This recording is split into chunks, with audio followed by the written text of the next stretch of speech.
أكرم مرتكب المنصورة. بس نظرة سريعة كده على السكوت كاش 3 أنا عملته يا جماعة اهوت على الفيجوال ماشين نسخة 14. قلت كده أجرب الموضوع في كاش الفيس واليوتيوب والمواقع العادية إن شاء الله. فأنا مجربها بس على الفيجوال ماشين كتجربة خاصة بدون شهادة، يعني مفيش شهادة موجودة في الكاش ده.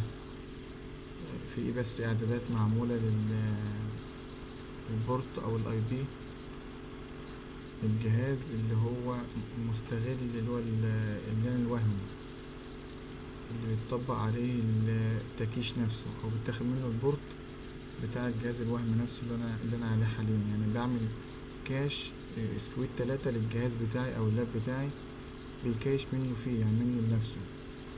فنجرب الطريقة إن شاء الله، كان كده ربنا يسهل نجربها على الجهاز نفسه.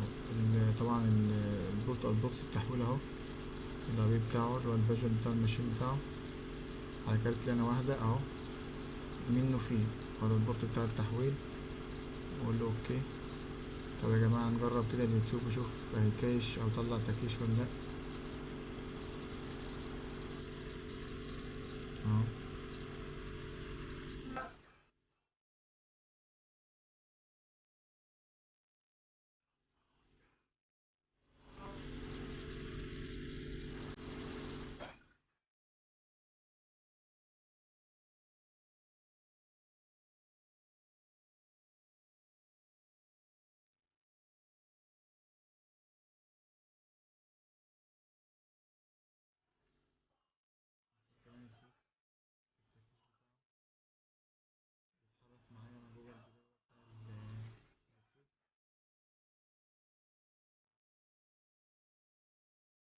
هنجرب اهو يا جماعة شغال اهو.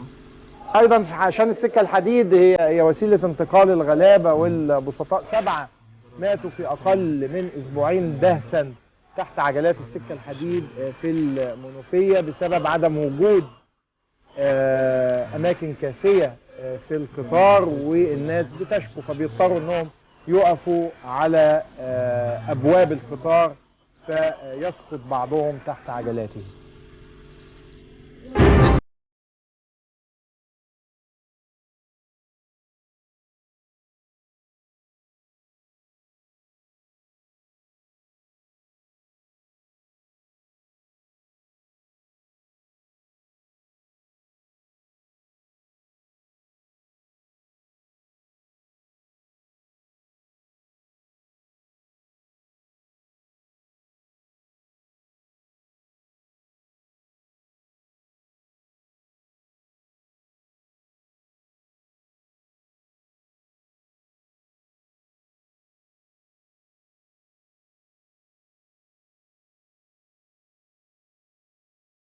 قدم في الجيش حبيبي حبيبي كشف وكان رايح يجيب الباركود بتاعه.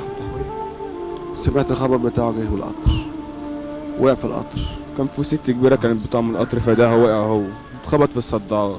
قطر جاي من مصر لحد هنا ب4 عربيات وكلك مش شعبطين على البيبان وعلى الشبابيك وعلى الونش. السبب انه مفيش مكان له، مفيش مكان، وقع من على الباب. القطر زحمه زحمه قوي قوي قوي. قسما بالله لو بصيتوا على منظر القطر الشباب راكبين على البيبان وعلى الونش وعلى العربيات من فوق. يبقى مش لاقي مكان، مش عايز شغل يعديني ومش عايز كليتي تعديني. هو اضطر ان القطر ما يعدينيش، لازم اركب القطر باي حال، راح اشتغل في الباب في الشباك ان انا اركب القطر وخلاص. اركب القطر الاقي الصداده تخبطني في ظهري واقع تحت القطر. 3 من البلد وغير الباقيين من بره البلد، بس ميتين عندنا هنا في شنوان في نفس المكان بيتخبطوا في الصداعات دي. صدعتها بينها وبين القطر ما يكملش 10 سنتي. سابع حاله في شنوان في شهر واحد، ما كملش شهر كمان. بنعانوا طبعا من تكدس الزحام الشديد. ليه بقى؟ كان في قطر قبل منه 7 الا تلت شالوه، ولا بقى فيه بقى مكيف ولا درجه ثانيه ولا درجه اولى، هو كله درجه ثالثه.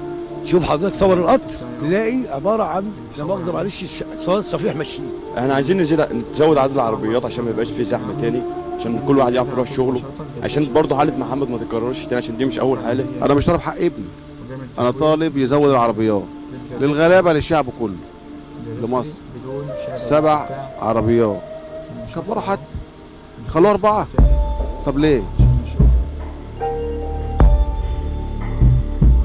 اي موقع كده اللي حصل القطر موت، اللي حصل القطر 5 عربيات وموت. الشباب ما فيش مكان يعني يعافر. في ناس تانية هنا شايفاه وبيعافر يا عيني ان يمسك مش عارف يمسك. والزحام اللي من ناحيته ومن ناحيتي مشحون على الاخر، راكب مش راكب كويس، ولو راكب كويس في القطر والقطر لا مؤاخذه طويل وراكب مستريح مش هيقع. بتيجي من منوف مليانه مستكفيه.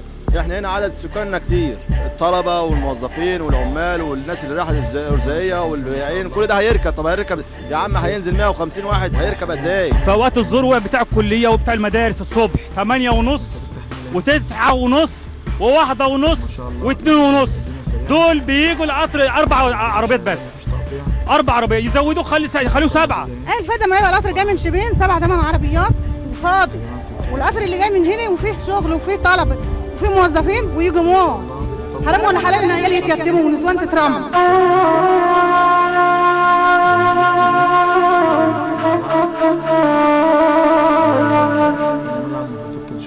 يا حبيبي اللي رايح يقدمها في الجيش يا حبيبي روح طلبنا منه يا حبيبي. يا روح امه كان ظهره بظهر يا حبيبي. 18 سنه يا روح امه بيكبر يوم عن يوم يا حبيبي ويتمتع في الدنيا.